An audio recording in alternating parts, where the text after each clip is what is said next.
자비 내는 여셨네. 죄에 빠진 날 건지셨네. 이전에 나 찾지 않으리.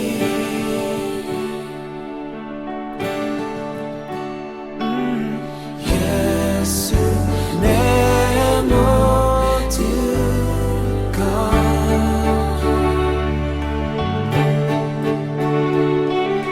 예수 내 모든 것.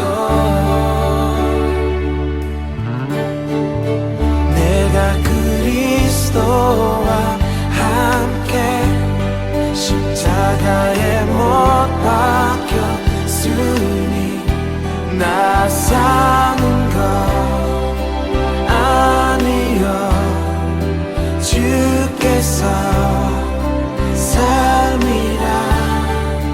내가 그리스도와 함께 십자가에 못 박혔으니 나 사는 것 아니요 주께서 삶이라.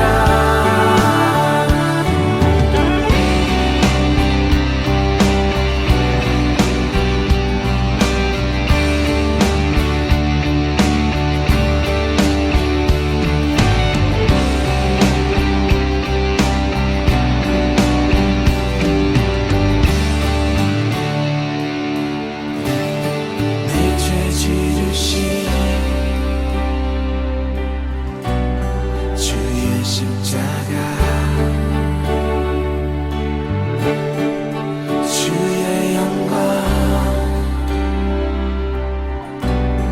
내게 보이셨네.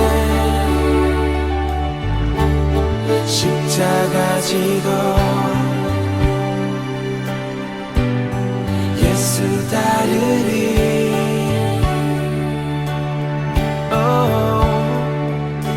예수 내 모든 것. 예수 내 모든 것. 예수 내 모든 것.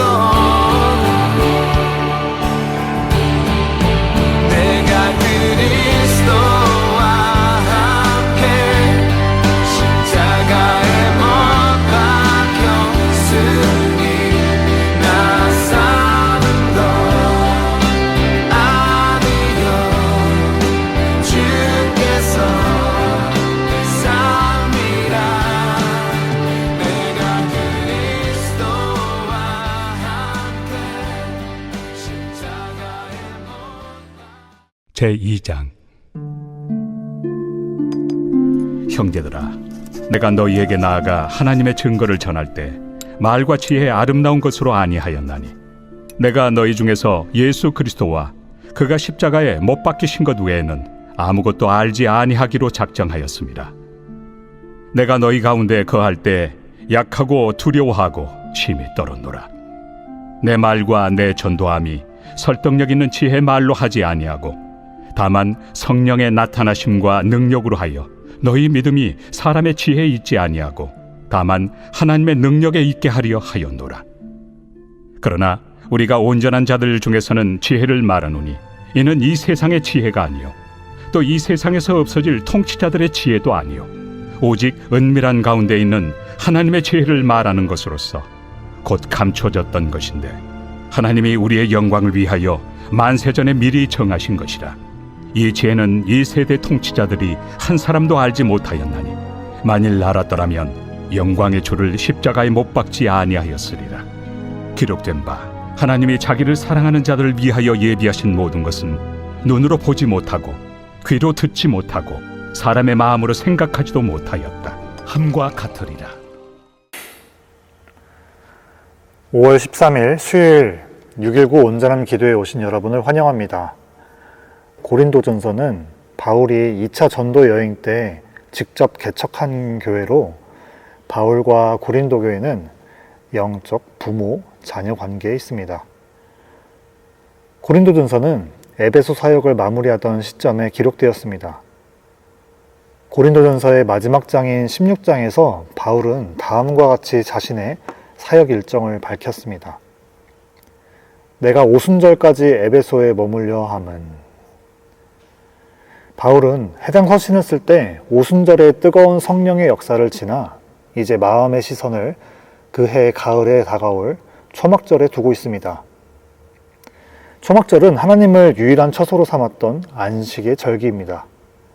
바울은 자신의 영적 자녀와 같은 고린도 교회가 하나님의 영광이 온전히 머무는 거룩한 초막으로 완성되기를 간절히 기도했을 것입니다. 하지만 바울에게 들려온 고린도의 소식은 깨어진 기초의 모습이었습니다. 누구에게 침례를 받았느냐를 따지며 파벌을 나누는 지도자 중심의 분열과 성찬의 자리에서조차 부유한 자들이 가난한 자들을 소외하고 빈부의 격차가 존재했습니다. 또한 하나님이 주신 은사마저 서로의 우월함을 자랑하는 도구가 되었고, 지식이 있는 자들이 연약한 자들의 양심을 짓밟는 불의함이 가득했습니다.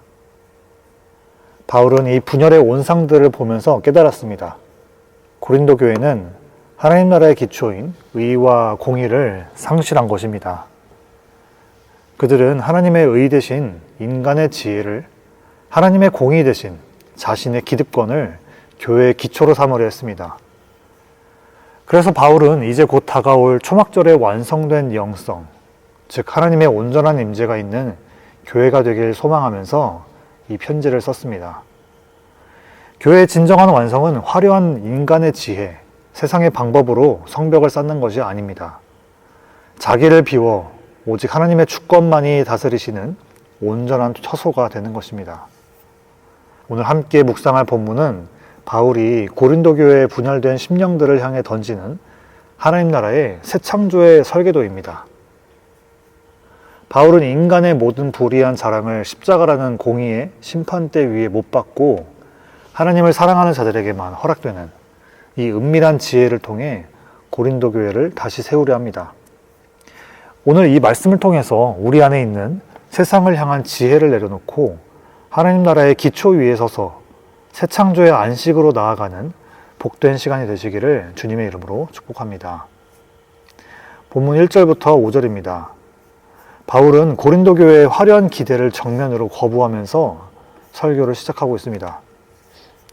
내가 너희에게 나아가 하나님의 증거를 전할 때 말과 지혜의 아름다운 것으로 아니하였나니. 당시 고린도 사회에서 말의 지혜는 단순히 말을 잘하는 기술이 아니었습니다. 그것은 곧 권력이었고 누가 더 세련된 수사학을 구사하느냐에 따라서 그 사람의 명예와 지위가 결정되는 세상의 통치 원리였습니다. 그러나 바울은 단호합니다. 왜 바울은 이 효과적인 도구를 쓰지 않았을까요? 그것은 인간의 세련된 말과 지혜가 교묘하게 하나님의 공의를 가리고 그 자리에 인간의 자랑이라는 불의를 심판 없이 세우기 때문입니다. 바울은 2절에서 이렇게 선포합니다. 내가 너희 중에서 예수 그리스도와 그가 십자가에 못 박히신 것 외에는 아무것도 알지 아니하기로 작정하였습니다. 십자가는 단순히 우리를 구원하는 감성적인 도구가 아닙니다. 십자가는 하나님의 엄중한 공의가 나타난 심판대입니다. 세상의 지혜는 자기를 높이라고 말하지만 십자가는 그 높아지려는 인간의 모든 시도를 죄로 규정하고 죽음에 넘겨버립니다. 바울이 고린도 교회의 분열을 보면서 십자가를 강조한 이유는 분명합니다. 바울파, 아볼로파라고 외치는 모든 목소리의 근원적인 이유는 십자가에서 죽지 않은 자기 의라는 불의가 도사리고 있었기 때문입니다. 십자가를 통과하지 않은 자기 열심, 십자가를 통과하지 않은 은사는 공동체를 세우는 것이 아니라 파괴하는 불의한 도구가 됩니다. 3절 바울은 이어서 고백합니다. 내가 너희 가운데 거할 때 약하고 두려워하며 심히 떨어노라. 이것은 사람을 무서워하는 마음이 아닙니다. 하나님 나라의 기초인 의와 공의 앞에 선 자의 거룩한 떨림입니다. 바울이 전하는 복음이 혹시나 자신의 유능함 때문에 가려질까봐, 하나님보다 자신이 드러날까봐 떨었던 것입니다. 세상은 강함을 자랑하라 하지만 바울은 약함을 선택했습니다. 왜 그랬을까요? 나의 약함이 드러날 때 비로소 하나님의 공의로운 통치가 시작되기 때문입니다. 내가 죽고 그리스도가 사시는 그 십자가의 원리가 작동될 때 고린도 교회를 휘감고 있던 불의한 분열의 사슬이 끊어지기 시작합니다. 본문 4절, 바울은 세상의 방법과 지혜를 포기하고 십자가를 선택했을 때 나타난 결과를 말합니다. 내 말과 내 전도함이 설득력 있는 지혜의 말로 하지 아니하고 다만 성령의 나타나심과 능력으로 하여. 성령은 오직 십자가의 기초 위에만 임하십니다. 우리의 믿음이 사람의 지혜 위에 서 있지 않고 하나님의 능력 위에 서게 하려는 바울의 철저한 의도입니다. 우리 공동체가 회복해야 될 첫 번째 모습은 바로 이 십자가의 심판입니다. 내 주장이 깨어지고 내 경험이 무너지고 오직 십자가라는 공의의 기초 위에 우리 자신을 세울 때 비로소 우리는 분열을 넘어 새 창조의 역사를 경험하는 교회로 일어설 수 있습니다. 바울은 6절에서 아주 중요한 선언을 합니다. 그러나 우리가 온전한 자들 중에서는 지혜를 말하노니. 여기서 말하는 온전한 자는 지적으로 완벽한 사람이 아닙니다. 앞선 십자가의 심판을 통과하여 자기의 지혜를 배설물로 여기고 하나님의 통치를 갈망하는 자들을 말합니다. 바울은 이들에게만 허락된 은밀한 지혜를 소개합니다. 바울은 이 지혜가 이 세상의 지혜가 아니요 이 세상에서 없어질 통치자들의 지혜도 아니니라 라고 못 박습니다. 본문 8절, 세상의 통치자들은 자신들의 권력과 지식으로 세상을 다스린다고 믿었지만 정작 그 지혜 때문에 영광의 주를 알아보지 못하고 예수님을 십자가에 못 박았습니다. 이것이 불의한 지혜의 한계입니다. 세상의 지혜는 나를 증명하고 성벽을 높이 쌓고 남을 이기는 것에 집중합니다. 하지만 하나님의 지혜는 정반대입니다. 자기를 비우고 낮아지고 죽기까지 순종하는 것입니다. 고린도 교회의 지도자들이 파당을 짓고 서로 잘났다고 다툰 이유는 그들이 여전히 세상 통치자들의 지혜에 머물러 있었기 때문입니다. 그들은 하나님의 공의가 임할 빈자리를 내어드리지 않았습니다. 바울은 7절에서 이 지혜를 은밀한 가운데 있는 하나님의 지혜이며 우리의 영광을 위하여 만세전에 미리 정하신 것이라고 설명합니다. 이 지혜의 실체가 바로 바울이 그토록 기다렸던 초막절의 영성입니다. 초막절은 화려한 예루살렘 성전을 자랑하는 절기가 아닙니다. 광야에서 보잘것없는 텐트를 치고 오직 구름 기둥의 인도를 따라가며 하나님 한 분만을 나의 처소로 삼는 절기입니다. 바울은 분열된 고린도 교회가 바로 이런 영적인 초막이 되기를 원했습니다. 사람의 지혜로 세운 화려한 건물은 분열과 교만을 낳지만 하나님의 은밀한 지혜로 세운 초막은 오직 하나님의 영광만이 드러납니다. 십자가를 통과한 온전한 자들은 이제 내 주권을 주장하는 성벽을 허물고 하나님의 임재 아래 머무는 초막절의 영성으로 들어갑니다.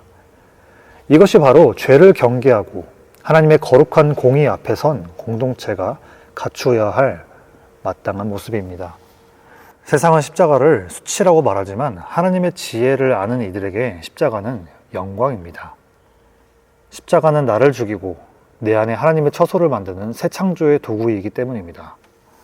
바울이 에베소에서 초막절을 기다리면서 고린도 성도들에게 전하고 싶었던 핵심이 바로 이것입니다. 여러분, 세상의 지혜로 높아지려 하지 마십시오. 오히려 자기를 비워 하나님의 영광이 머무는 초막이 되십시오. 그 은밀한 지혜 속에 참된 승리가 있습니다. 바울은 본론의 절정이자 결론으로 9절에서 이사야서의 말씀을 인용하면서 선포합니다. 하나님이 자기를 사랑하는 자들을 위하여 예비하신 모든 것은 눈으로 보지 못하고 귀로 듣지 못하고 사람의 마음으로 생각하지도 못하였다 함과 같으니라. 이 구절은 단순히 천국 가면 좋은 것을 주신다는 막연한 약속이 아닙니다. 이것은 십자가로 옛 질서를 끝내신 하나님이 당신의 통치 안에 거하는 자들에게 선물하시는 새 창조의 실제입니다. 본문 9절에서 하나님을 사랑하는 자는 6절에 언급한 온전한 자와 일맥상통합니다. 이들은 자신의 지혜와 주권을 포기하고 오직 하나님의 법도와 언약 안에 머물기를 기뻐하는 자들입니다. 세상의 눈과 귀로는 결코 파악할 수 없는 하나님 나라의 질서가 이들에게는 실제가 됩니다. 고린도 교회의 문제는 육신의 눈으로 서로를 비교하고 세상의 귀로 들리는 명성을 쫓는 데 있었습니다. 하지만 새 창조의 백성은 다릅니다. 성령을 통해 하나님과 사랑의 관계를 맺은 자들은 세상이 줄 수 없는 평강과 의와 공의의 기쁨을 맛봅니다. 눈에 보이는 분열과 갈등을 넘어 하나님이 새롭게 빚어가시는 공동체의 아름다움을 보는 영적인 감각이 열리는 것입니다. 바울이 그토록 기다렸던 초막절의 종착지는 무엇인가요? 그것은 바로 안식입니다. 광야의 방황을 끝내고 하나님의 영광스러운 임재 안에서 누리는 쉼입니다. 바울은 분열로 소란스러운 고린도 교회가 이 새 창조의 안식에 들어가기를 갈망했습니다. 이 안식은 마냥 쉬는 안식이 아닙니다. 하나님의 질서 안에서 쉰다는 의미를 말합니다. 하나님의 질서 안에는 내 생각과 내 유익을 따지지 않습니다. 하나님의 공의로운 심판과 그분의 신실하신 그 인자심을 믿기 때문에 내 주권을 내어드리고 하나님의 통치에 나를 맡기며 그 안식에 거할 수 있습니다. 이렇게 자기를 비워서 하나님의 처소가 된 이들이 모일 때 교회는 비로소 새 창조의 모델하우스가 됩니다. 이곳이 바로 눈으로 보지 못한 하늘의 평화가 임하는 곳이며 귀로 듣지 못한 사랑의 섬김과 열매가 맺혀지는 안식의 현장입니다. 부활의 신앙을 가진 자들은 더 이상 이 땅의 짧은 기득권을 위해서 싸우지 않습니다. 결국 본문 9절이 말하는 예비하신 모든 것은 그리스도 안에서 완성될 교회의 영광입니다. 시편 89편 15절 말씀처럼 하나님 나라의 즐거운 소리를 알고 주의 얼굴빛 안에서 다니는 백성에게 주어지는 복입니다. 우리가 십자가의 기초 위에 서고 초막절의 영성으로 성령의 인도함을 받을 때 우리는 비로소 하나님의 안식에 동참하게 됩니다. 이것은 정체된 멈춤이 아니라 하나님의 창조 에너지가 우리를 통해 흘러가는 역동적인 안식입니다. 고린도 교회의 모든 문제는 우리가 이 새 창조의 안식을 신뢰하지 못하고 다시 세상의 지혜로 나를 보호하려 할 때 발생했습니다. 이제 우리는 하나님이 우리를 위해 예비하신 그 놀라운 새 창조의 질서 속으로 함께 걸어 들어가야 합니다. 고린도 교회의 분열은 단순히 성격 차이가 아니라 기초의 문제였습니다. 세상의 지혜라는 모래 위에 성벽을 쌓으려 했던 그들에게 바울은 십자가라는 공의의 심판대를 통과하여 하나님의 처소인 초막으로 돌아올 것을 촉구했습니다. 우리가 내 지혜를 배설물처럼 여기고 하나님의 주권에 항복할 때 우리 공동체는 비로소 세상에 보지도 듣지도 못한 새 창조의 안식에 들어갈 수 있습니다. 오늘 말씀을 붙들고 결단해야 될 세 가지 포인트는 다음과 같습니다. 먼저는 십자가의 심판 아래 나 자신을 두시기 바랍니다. 나의 옳음과 지혜를 앞세우는 불의를 십자가에 못 박고 오직 하나님의 의가 내 삶의 기초가 되도록 매 순간 주님께서 주신 진리의 말씀을 듣는 귀를 구해서 철저히 깨닫기를 구합시다.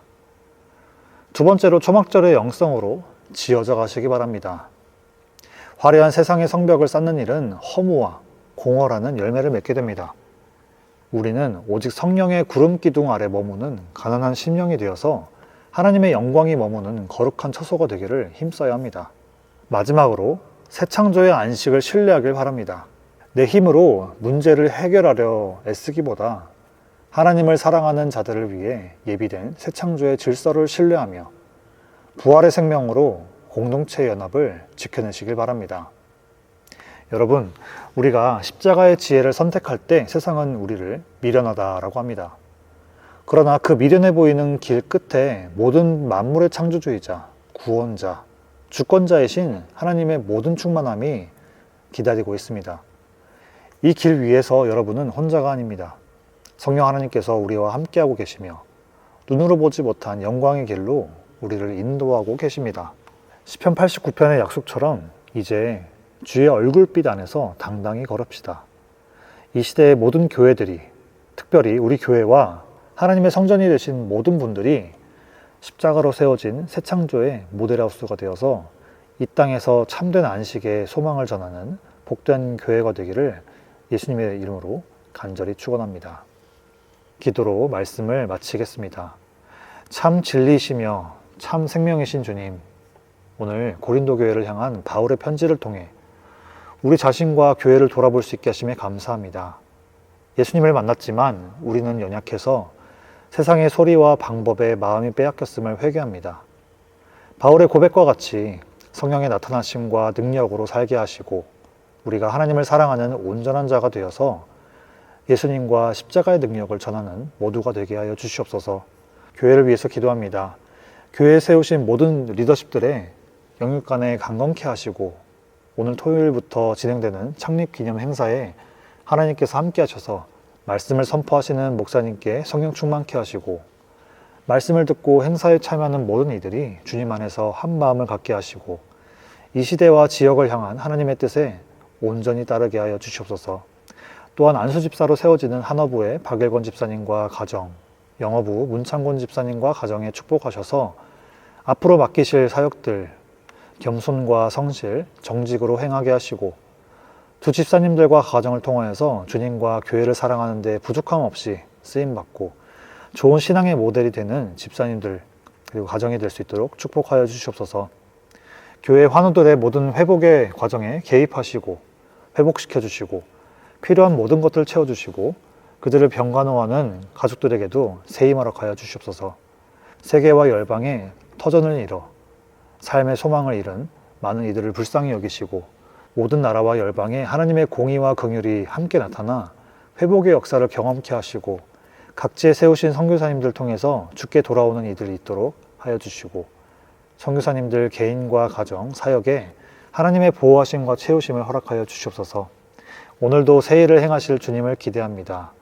예수님의 이름으로 기도드립니다. 아멘. 하늘에 계신 우리 아버지여, 이름이 거룩히 여김을 받으시오며 나라가 임하시오며 뜻이 하늘에서 이루어진 것 같이 땅에서도 이루어지이다. 오늘 우리에게 일용할 양식을 주시옵고 우리가 우리에게 죄진 자를 사하여 준 것 같이 우리의 죄를 사하여 주시옵고 우리를 시험에 들게 하지 마시옵고 다만 악에서 구하시옵소서. 나라와 권세와 영광이 아버지께 영원히 있사옵나이다. 아멘.